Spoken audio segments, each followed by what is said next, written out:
So what happens here with the flamingos is they eat all this shrimp, and as their body processes the shrimp and it processes the pigment, it actually goes to their feathers, giving them this pinkish orangish color.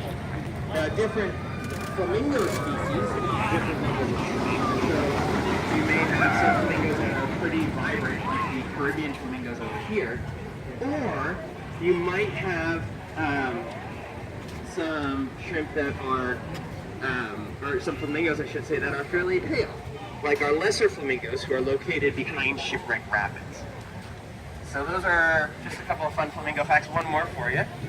Do you know that a lot of animals have very peculiar names for like their, you have like a group of animals,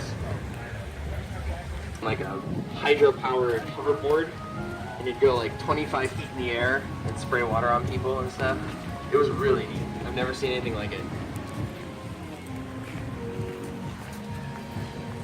So if you're ever back here in the middle of the summer, June, July, it's a good show to come see. A sea snake, they can make themselves look like a stingray, a flatfish, all sorts of things. They're considered very intelligent for a mollusk. They can fit through very small areas. They have one solid part of their body. Anybody know what it is? Huh? The beak, yeah, they have a little beak, kind of looks like a bird beak, and it's kind of right in the middle. Their toys oftentimes are actually made up of, they're Kong toys. Anybody ever heard of Kong toys before? They're often used for like big dogs because they're very durable. Dolphins have about 80 to 100 interlocking teeth that are very sharp and used for grasping at prey. So it's used for tearing fish apart into smaller, swallowable pieces. So their toys have to be pretty durable because their teeth can nick them up pretty well. They also like sports balls, especially basketballs and footballs. So you'll see them playing around with those as well from time to time. Yeah, I know. Now we have a couple of different pools in here. Most of the individuals that you're going to see are going to be females. This is an area where we can have moms and their calves, or pregnant moms as well. And oftentimes what we elect to do if we have a pregnant female is we'll surround her with other females, younger females. Now, do you know why we would do that? Anybody want to take a guess? It's kind of like having a babysitter. So, one, the other females can help mom take care of the calf, and two, they get experience, having not had a calf yet themselves, and they get to be around a calf so that when perhaps they finally have one of their own, they're not going to be weirded out by the whole situation. Sometimes in the animal kingdom, animals, when they have their first offspring, they don't exactly know what to do.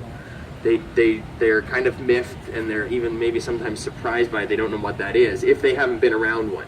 So this gives them experience, it gives them exposure, and then they're able to better take care of their calf the first time around. So we don't necessarily have all females in here, but a majority of them probably are. And in case you were wondering, these dolphins get trained the same way that our dolphins at the stadium and at the exhibit get trained. They're just back here because we don't have enough space at the stadium and the exhibit to keep all of them. So this is another holding area for them. The pools are all connected, so there are times when we can open all the gates and they can go in and out of all the channels. But depending on what individuals are together and how they're getting along, we may choose to separate individuals as well. And they still get fed the same way, they get trained in the same way, they get reinforcement for their behaviors, and a lot of their behaviors are actually geared more toward their care. So for example, some of the elements you see in our shows are actually beneficial for taking care of the animal. I'll give you an example. During the show, you'll probably see, whether it's a killer whale or a sea lion or a dolphin, the animals will come out onto the stage. And they'll come out of the water and onto the stage. And it looks really cool and it works for the show, but the reason why they know that behavior is because that's the behavior we use to get them to come out maybe onto this ledge or out onto a platform, which also doubles as a scale. And that's how we weigh our animals and keep track of their health that way, making sure that they're getting enough food or not getting too much food that's putting them overweight. It also then gives them some mental challenges. We can combine behaviors and see if they can figure out what we're asking of them. It gives them some physical exercise, so the jumping and the bows that they learn, get them moving around and get them actually burning some calories and getting the exercise necessary that they'd normally get out in the ocean. And then also, again, it gives us good proximity to the environmental enrichment devices, just a fancy word for toys, but they like buoys, they like rings. This is our munchkin here. She's getting a lot bigger now. Her name is Sarasota. You can see she's a little bit smaller than the rest, but she's going on a year old now here in the next month or two.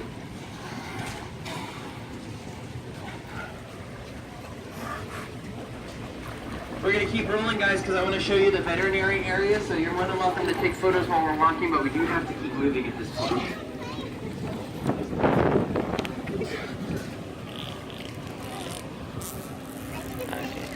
Hi, baby, hi. Oh, I give the signal, say like that, and then she goes.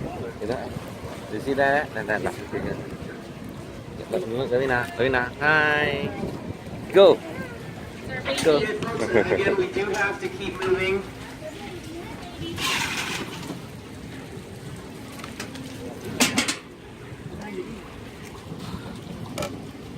Now we talk about the rescues. This is where a lot of the rescue activities happen. This is our rescue vehicle, our big truck. You can see a lot of different equipment in here that is used to help contain an animal if we go out and we deem that it needs to be brought into SeaWorld. Sometimes we go out on a rescue call and the animal can be treated right on site.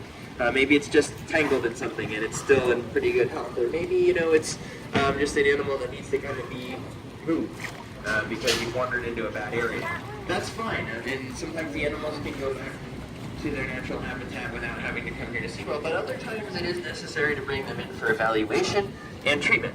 And so, if you have an animal that is injured or in distress in some way, sometimes, most of the time, they're not going to be very pleasant. So you have to find a way to kind of corral them and bring them. The X-ray machine is hanging from the ceiling. It's connected up there. And then we also have our monitors in the back. That's where the X-ray can be displayed. Now, X-rays are useful, obviously, for getting procedures on our animals, but when you're dealing with marine animals, particularly marine mammals, that gets a little complicated because the anesthetic, for one, is going to not have as much of an effect on animals with a lot of blubber because the blubber absorbs a lot of